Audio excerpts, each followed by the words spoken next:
You're listening to Biz-Souls, the business podcast with an edge, hosted by me, Rona Lewis, and Jeffrey Hansler. Tune in for perspectives and discoveries about the changing world of business. It's time to connect to the heart, soul, and humor of how business gets done. Hello, everyone, and welcome to Biz-Souls. I'm Rona Lewis. I'm Jeffrey Hansler, and we get to the heart and soul of business and the people that make it happen. See, I remembered that time. That's very good. And our people this week, she's more than one person, is my friend Julie Trell, who is one of my play peeps. Hi, Jules. Hi, Rona and Jeffrey. Great to be here. And she's speaking to us from Sydney, Australia. Please don't. Tomorrow. Please. Tomorrow. It's Yes, tomorrow. it's She's tomorrow. ahead of our time. We're speaking literally. to the future. That's right. A little bit about Julie. Across 2 decades, horizontally, evidently, Julie has embraced diverse roles. From inner city teacher to VP of all things fun, meaningful, and rewarding. That must have been some trip. Her career path evolved through technology, corporate foundation leadership, and corporate startup acceleration to her current role of Chief Play Officer. She thrives on fostering improv and growth mindsets in adults, evident across Atlanta, San Francisco, Singapore, and now Sydney. Her suitcase is getting a little wear and tear there. Her Absolutely. adaptability. The passport's worn out. That's right. Her adaptability and open-mindedness shaped by these global experiences underscore the value they place on continuous learning. And we're going to talk a little bit about learning with her today. Right. I want to talk about how as we grow up, we lose curiosity and because of that, creativity. And we have to reteach people how to be creative. Right. And you had mentioned Ken Robinson's TED Talk and how he said we're killing it in schools, which... So what do you think, Jules? Are we killing creativity in schools around the world? Yeah. So yes, have you ever had that teacher that while you're doing some work, or you've done some math problems and you hear this one moment where your teacher's like, you're dumb or this is wrong. And that's the story that goes inside your head, which then takes away all of the fear. It adds more fear of being wrong because you've been judged. Right. So when I was thinking about having this conversation, I want to reflect back on my second grade teacher, because she is one teacher that did not kill creativity. And in second grade, when your mind is still being formed, it has stuck with me. And it's probably the reason I went into teaching. Her name was Mrs. Ahrens, Vicki Ahrens. She was also my art counselor at camp. Nice. And if I reflect back on this room, her room was filled with our art projects. And it wasn't your cookie cutter art projects where it cut this shape out, stick it here, and they all look the same. Mm-hmm. She basically let us go and flow and be creative, if you will. And the other thing that I loved about her, when we would draw something, if we had for whatever assignment it was, and I really remember Thanksgiving and her teaching us about Thanksgiving, whatever we drew, it wasn't like, what's that? Because then you feel, as a child, you're being like, oh my God, I have to have an answer for this. What is this she's expecting? There's a right or wrong binary answer. The question she would ask was, tell me about your picture. And that allows for more creativity to explore and explain. And it's a safer space. I'm going to use that word, safer, to be creative and brave in answering those kind of questions. So she is a solid model of a good teacher that does not kill creativity. Yeah. I have the opposite story that happened in high school. I think I've told this with my friend Michael, and it was in an art class. And the teacher said, well, you're really not that great an artist in front of people. And that right there, as soon as his face absolutely fell, because most kids equate talent with creativity. So he, since then, as far he never thought he was creative because of that. Yeah, that scar sticks with you, especially when it's public. Then you become more fearful of being creative or making mistakes. That's what Ken Robinson talks about a lot. Right. So it's a really good. Julie, what'd you want to be when you grow up? I love asking that question. I mean, how'd your career path end up here? Well, I remember there's 2 things. I remember I wanted to be a veterinarian, but then my mom reminded me, you have to deal with animals that die. Animals are going to die. And I'm like, okay, done. That path is done. And then I used to joke I wanted to be an ice cream truck driver just because that was fun and the bell, friendly and kids running and happiness. And it's ice cream. And it's ice cream, exactly. So it's interesting. I don't think I had knew what I wanted to be, but I do remember when I wanted to become a teacher, there was literally an epiphany that happened. I remember exactly where I was driving on the streets I was in Atlanta. I had done some substitute teaching at a school on the weekend, and I just loved it. It had opened up, and I was a camp counselor. And watching the light bulb go on for kids, however they needed to be, I loved it because I got to be the catalyst. And I want to be, there wasn't a right or wrong way of doing things. I always wanted to show up that way. It wasn't like, you got to do it this way, cut these pieces out of, answer the questions this way. There's a right or wrong answer. And I think a lot of teachers do that because they have more control. Yeah. So I'll go back to that in a second. But I just knew that watching the light bulb go off for kids and adults alike was what I wish I could bottle it and check it into the bank, but it doesn't always pay the bills there. But that was really currency for me in doing what I wanted to do. Nice. And so camp counselor, and did you get a teaching certificate? I did. I went back and I got my master's in education. And I remember, so it was a year-long program at Georgia State. And I remember an interview question. It was two professors asking me, where do you see yourself in 5 years? That old chestnut. How old was I? I think I was 28 at the time. And this beautiful answer came out of my head. And I said, I want to be the creative liaison on Sesame Street between research and the creative storytelling. I'm like, I just created a whole job. Basically, it's producer, I guess. Yeah. Right. And that's a niche answer, isn't it? Yeah. And then I got to meet Gwen Gordon, who was a puppeteer for Sesame Street. I didn't know she was a Gwen Gordon. That, like our Gwen Gordon? Like the is she in our group? Well, she's not in the group, but I took her play class with a bunch of us. Yes. That's her. I know Gary's a great friends with her. Yeah. And Jessica she came down to Australia for an adult camp weekend, and I was just like, I'm hanging out with a Sesame Street puppeteer. I do remember her saying something like that. She's awesome. So I have a question. So when you're going for your teaching cert, right? So there's a lot of details and a lot of, typical university stuff. Did they kill creativity in those classes as an adult? Or did they inspire creativity? This was an interesting, it was a 1-year new program. I think I was in the first class, maybe the second class. 30 people, a lot of people were on their second careers in here. And it made me think of just when we had to do our student teaching, I was in a kindergarten class in Gwinnett County with a kindergarten teacher. She'd probably been teaching for 20 or 30 years. And here's this young, crazy person. And I wanted to bring what Miss Aarons taught me and be messy and noisy and not color in the lines. And I remember coming and I remember doing this in Mrs. Aarons' class. We would outline a kid. The kids were in groups of 3, outline one kid on a big butcher paper, and then design it and decorate it with leftover stuff that I had, toilet paper rolls, egg carton rolls, buttons, cotton, whatever, tinfoil. Yeah. I still save that stuff.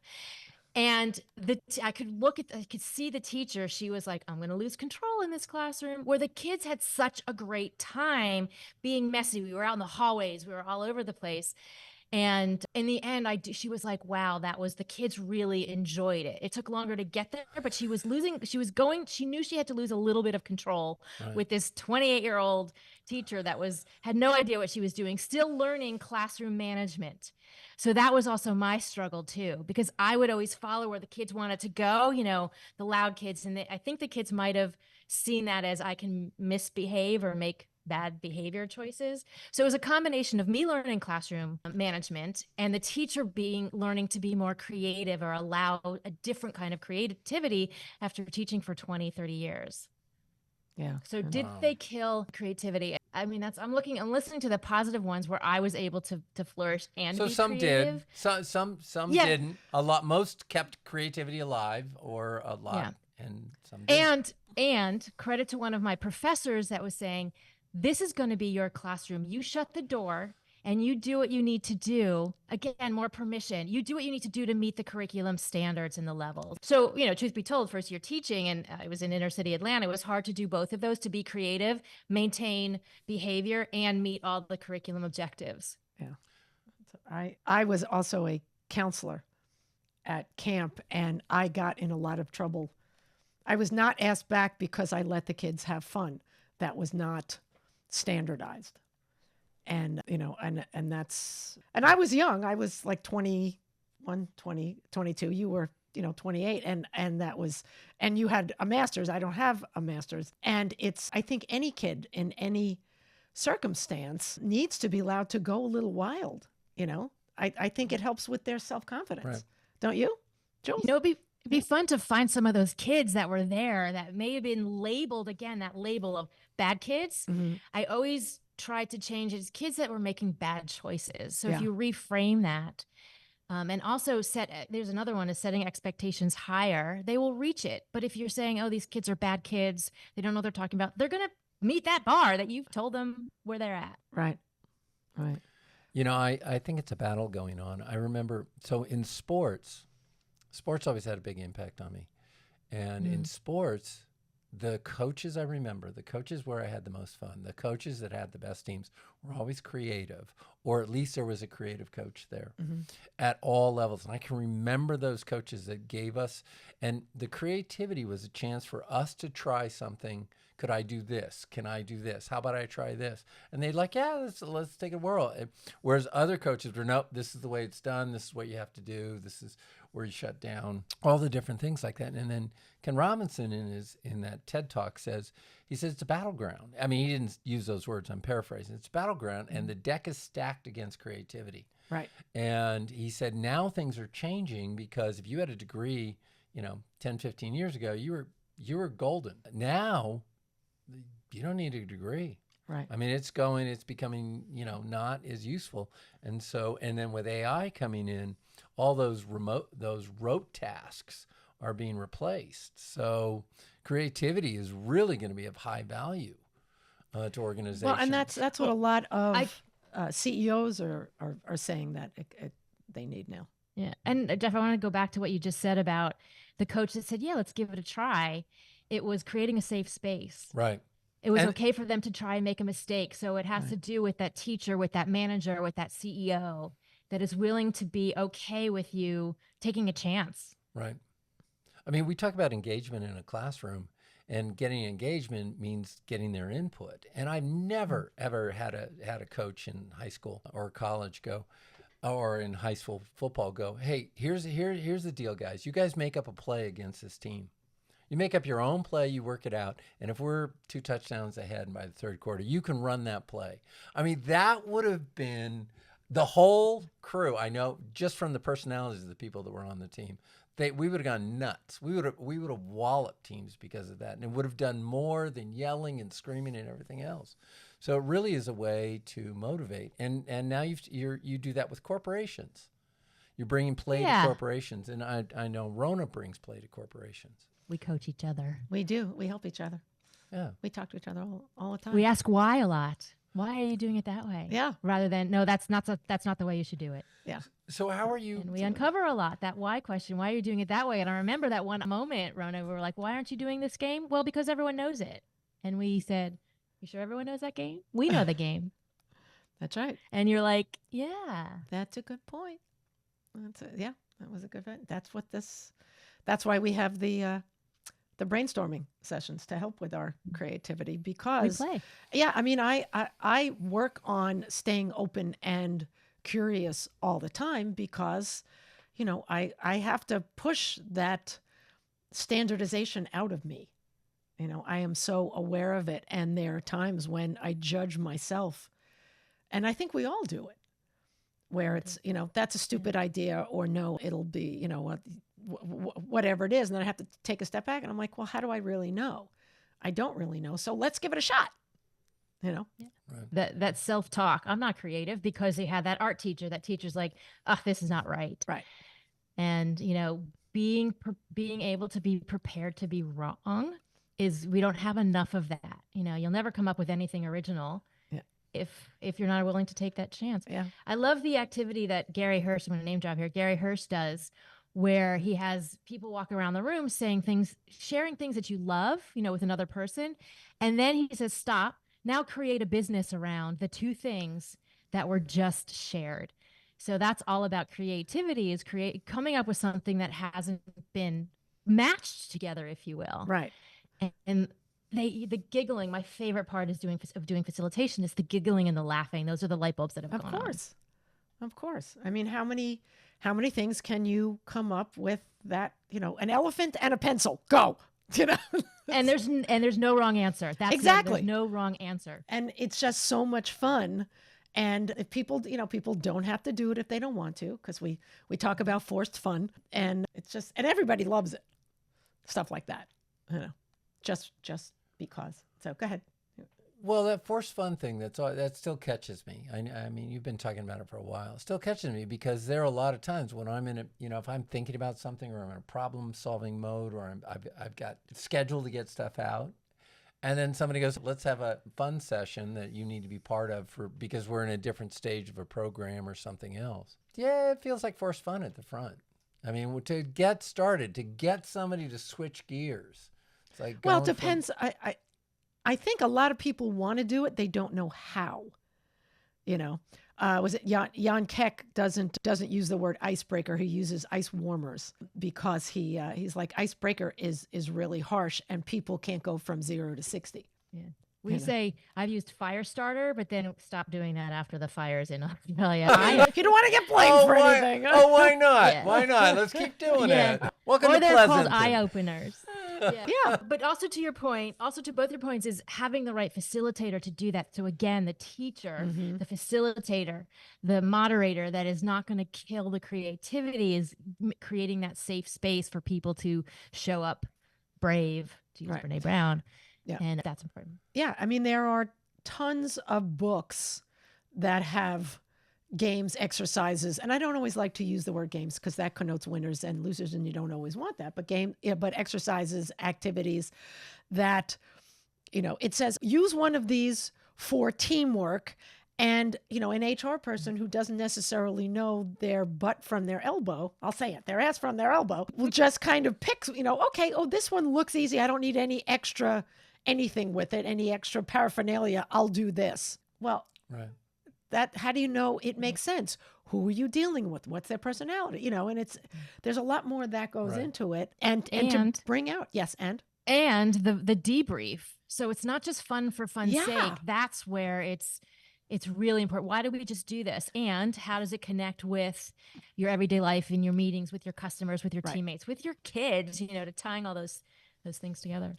So there's a lot more that goes into it. Anyway, and all these things, they're all forms of teaching people how to be creative again, because we've lost it. We've just sucked it out of our kids. So the pipeline is you have your teachers that are killing creativity. It's not safe. You're labeled, I can't do this, I'm dumb. Go into corporate, you have your managers, your CEOs, like it needs to be done this way or else, versus listening to the why of the employees, the why of the customers. And it goes down to the empathetic listening. And until you know both sides of that, how to listen and then how to be creative, there's skills that we need to, dare I say, relearn, because creativity has been killed in some of the classrooms. Yeah, agreed. And I think it's just starting to really get noticed. Even like play is now becoming popular all over the world. Like you always say, 20 years ago, nobody used storytelling. Right. You got laughed. Hi, I want to teach you storytelling. I want you to hire me to teach storytelling. We're not going to pay for that. That's stupid. Nobody uses storytelling. And now, CEOs take classes on it. And it's the same thing with play. I mean, even 10 years ago, I was like, play and work don't mix. And now all of a sudden, it's, Forbes is writing about it, and Inc. and Fast Company and all those. And it's like, hey, it's actually becoming an industry. Well, if we go back to the reason education was set up the way it is, it was an industrialization. Right. And the hierarchy of, when you graduate, you're going to have to get a job and you need to have math and literature. Right. But Ken Robinson was saying that the hierarchy of it, you have your math, your literature, your English, your history, your socials, and then the arts was always at the bottom. Yeah. So that giving those rankings the status that kills the creativity as well. Yeah. Yeah, I remember when my finish your thought, and then I'll tell you. I was just going to say, play is another word for innovation, creativity, being agile, adaptable. So maybe they're not ready for the word play, but they're actually wanting all of it. That's right. That's an excellent point. Excellent point. I was just going to say when my high school went on, what do you call it when they don't have money for things? I lost the word. Bake sales? No, yeah, they had to use it, but Grants? but they were just going down to like the bare bones. I lost the word. Bootstrapping? Anyway, sort of. Stop. Budgeting. Two words. Begging. Sounds like Austerity. That's the word that we were on austerity. So they cut the arts and they cut sports. Always. Two things that are incredibly needed. And you could see the stress levels from the kids increase exponentially because there was no playing in physically or mentally. Right. You know? And I'm sure the stress levels of the teachers as well, because they are under this constraints and control. Right. As well. Yeah. So it was. That translates it to the corporate world too. Absolutely. Everybody's feeling the constraints. They're feeling we got to follow the rules. We got more rules now. Got all kinds of rules. Got even rules that aren't in the rule book that we have to follow. If you don't follow the rules, then you end up in trouble. And it's all based on, as you mentioned earlier, Julie, psychological safety and fear. Fear breeds control, right? Isn't that Yes. So let's go to the constraints part. I think there's a lot of creativity. People become very creative when you're constrained. Yes. Sometimes that's even better. I know as a teacher, figuring out creative ways to get funding for my classroom and supplies and materials. So I was teaching inner city Atlanta, not a lot of budget, and I had to use my own money. And then I go to Salesforce. I was hired one of the first people at Salesforce in the foundation. And there was, lots of capital to spend. I remember my first company meeting where after the meeting, which was at a hotel, they had a large spread of all the food and booze and alcohol, whereas I had just come from a teacher's meeting, which we got potato chips and soda. It was a big deal at one of our meetings. Anyway. So you felt like Tom Hanks in Castaway. Yeah. At the FedEx meeting. Exactly. Yes, exactly. And then, or in Big, when he was like, I could be creative and think like a kid because he didn't have the constraints. If we can connect all the Tom Hanks movies together. Right. But having those constraints breeds innovation. You don't have to. It's so easy to get money to bring in someone to do this versus how can we make this happen with the three things that we have in front of us. Apollo 13. Right. That's a favorite constraint scene. Where they throw in a bunch of stuff on the table and say, okay, we have to go from here square to round and make it clean the air. Work. Clean the CO2. Was he in that also? Tom Hanks was in that? Yes, so we Tom got Hanks. Three Tom Hanks movie. Boom, the trifecta. There you go. We win. Okay.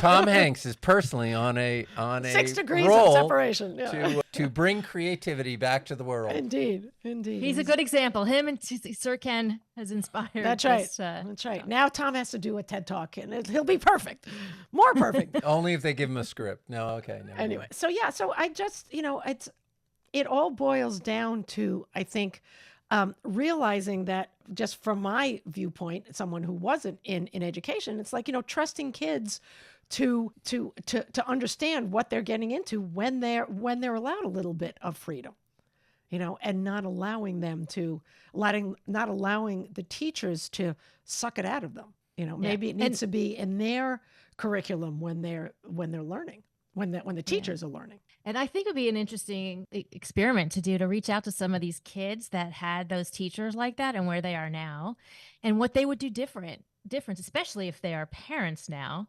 I think about all the time, can I find the kids that were in my class, where they are now? I had one kid who I think he had a learning disability in terms of reading, but he was whip smart at math. And he was also a kid that made bad choices that antagonized other kids. So instead of punishing, this one time we were going on a field trip, I made him sit with Miss Trell. He had to sit with me, which was, but he liked me and we played math games. Like while he sat with me on the bus to the zoo, he sat with me and we played games. So he got special. And then I made the mistake of letting him sit in the back seat afterwards on the way back. Another story. But giving him that attention and highlighting his strength that I recognized, I think was very helpful. And so I just wonder where these kids are now and if there was any impact made on those teachers that both have opened the door, like my Mrs. Ahrens, who said, creativity, what is this? What tell me about your picture versus that's not good. You're not creative. Your answers are wrong. Right. Yeah. So going to the business thing again, where are they using play the most and using it successfully right now from your perspective? And second part B, do you think Australia is ahead of the U.S. in this, or do you think the U.S. is still ahead? Do you think any country's ahead? I mean, maybe the Italians are ahead? I think Europe has got a lot more openness. The French. to play. They're in pockets. Not the French. Yeah. So what's happening in businesses, I think you got to sneak the play in, like the vegetables on the plate to make them eat it. Right. I love the word play and improv, but those can be big words for companies. If we're doing communication, if we're doing creativity, these kind of workshops, and playing, dare I use the word game, and debriefing them how, whether it's role playing, whether it's actual games, and debriefing what happens, how you felt, why you made those choices, how can you use this moving forward? And I think that's what's needed a lot more. So I do a lot of stuff in the startup world, and I'm trying to change these old panels of 3 successful founders on the panel and talking about how they got to where they were, or pitching. And it's very status. Like, here's my business. And then the VCs are like, well, you need to do this, that. Again, here's the box you need to fit in. It's my box. And this is the right. I am trying to change that. And I have an activity called Whose Startup Is It Anyway? That's right. That's right. The founders will come up and they'll do a pitch. I have a couple of founders come up, and then I have improvisers come and make up stories or plays or scenes from what they heard from what has been pitched. Oh, that's great. Just turning it into play and fun where we can, just changing that model that we can have fun, we can laugh at ourselves, we can make these new connections. So that's where I think a lot of the things can. I don't know to answer the question directly, I don't know if all corporates are ready for the word play and improv in games. Agreed. But that's exactly what we're doing, and that's what we need to do in the schools. Yeah. To the second point, I think Australia is behind the US and the UK. It's very old, traditional, like I was at a company that used to be a government agency. It was telecoms. It's 100 years old, and it's very, very traditional. People have been there for 30, 40, 50 years. Hard to bring in change there. But I, again, would sneak it in and say, and not ask, but do. I was at a retreat with other fellow executives. It was a week-long treat. And instead of, whenever we had like a breakout group, we had to read a business case and then report back on it. I said, let's do it this way. And I would say, we're going to be a real life PowerPoint. So I had the group create a human slide. And then the presenter would say, and here's what we see here in this slide. And then we would relate it to whatever business case we read. And then they would go click and we'd make a new scene. And it was really interesting. When anyone got into my group, I would just make these offers, not saying, do you want to? It was, let's do this. And they got into it and played. By the end of the week, we had to do like a summary of what we learned. And usually these videos are kind of, I hate to use the term hostage videos, which is very wrong concept, but it was just very staid videos of what they learned. In the group that I was in, they were doing the conga dance, and the chief legal officer was one leading it. And someone comes up to me, he's like, oh, that conga line, that was all your idea. And I said, it had nothing to do with me. Everyone else, because they were given the freedom to play and be creative, that they did it. And I was just, again, that catalyst, I felt. Yeah, I think a good facilitator is a catalyst. And it's really the talent, because the wall between when people feel comfortable and relax, that wall is really thick in an organization. And you've got to work with them, and you get them play, and you get them do the exercises to get them to just let it all go. Well, when you're working with, a tech company versus, the Cattlemen's Association, that may be, it's you have to know who you're dealing with too, to know how much you can push the envelope, sort of thing. And I was thinking from my own experience in it. For example, I saw a TikTok video. And this is really weird because I was just thinking of play, not only from countries, but from political affiliations. Like, is a socialist country going to be less likely to play or more likely than a capitalist company versus a communist company? And yet, country. You said company. Oh, yeah. Well, country. Yeah, okay. So there's good clarification. And also the distinction. The company in there. It works yes, too, yeah. Okay, anyway, there was a TikTok video of the Chinese exercising between their lessons. And I don't know if they'd switched the music, but it was metal, head-bashing music. And the kids and the teacher all going, and they were just going nuts. I'm going, wow, that's interesting. Is that, just a head bashing scene. I mean, I'm sure it livens them up between lessons. So yeah. And it's because they had permission to do so. Yeah. Right. So you have the cattlemen's versus the cattlemen organization versus the tech company. If they see someone having the play and being free and taking that first step, like the guy, that's my favorite 3-minute TED Talk of the guy, Derek Sievers, the leader, the guy that's doing the dancing on the hill, how to start a movement. Right. He's at a music festival doing the dancing. He's the lone nut until one person follows him, which is also a leader. The first few that are following are also leaders, and then everyone gets up because it was out of the norm. It was being creative, but he opened the door for other people. So you need those people to not only take the first step, but the people to follow to help with that creativity. There were great instructions with that. So you have to honor your followers. You have to give them all the attention. Then you let them take it. Oh, it was great. It was perfect how to get the whole room going. Yeah. It was well done. Exactly. So. Anyway, any other comments, questions? No. For Julie? Do you want to? Yeah. Well, Julie, how can people get in touch with you if they want to ask more questions down under? Down under. So you can find me on LinkedIn. It's probably a great place that you've heard me here. Julie Trell, Trell. And Playful Purpose is my work where I'm doing work globally. I'll do it in person. Yes. We could do it online. We could do it together with Rona because we love to facilitate. Yes. And I would love to talk to people. I also do some coaching with founders, specifically the underrepresented, people who are working to build a company. And that's how you can get in touch with me. Excellent. That'd be fabulous. Well, this was so helpful, Julie. I so appreciate you taking the time to do this, and I think it's really important for people to realize that in business you can cultivate curiosity, you can cultivate creative thinking and innovative thinking, just by allowing yourself to not judge yourself and others. Exactly. Yeah. So. And thank you for letting me do the homework and listening to Sir Ken Robinson again. You're welcome. That was a great little TED Talk. It was wonderful. Yeah. And he's funny. Yeah, I just looked. He has 75 million views. Is that unbelievable? It was very well constructed. I think we have 6. That's interesting. So many people are watching it. How can we get 75 million people to start doing and recognizing that, stepping out of the comfort zone, stepping out of the traditional roles and taking risks. Yeah. Making mistakes. Well, to your point, that's the big thing. We can watch all kinds of things. There's watching and there's doing. And I think it really takes courage, to be able to step out of that norm and not be afraid to be different and try new things. And improvise, see what happens, Yeah. What a concept. Yeah. Something new. All right. All right. That is it for us today. Thank you, Julie. Thank you, Jeffrey. Thank you, Rona. Thank you, Julie. Thank you. Thanks, John Boy. Good night, John Boy. I'm dating myself.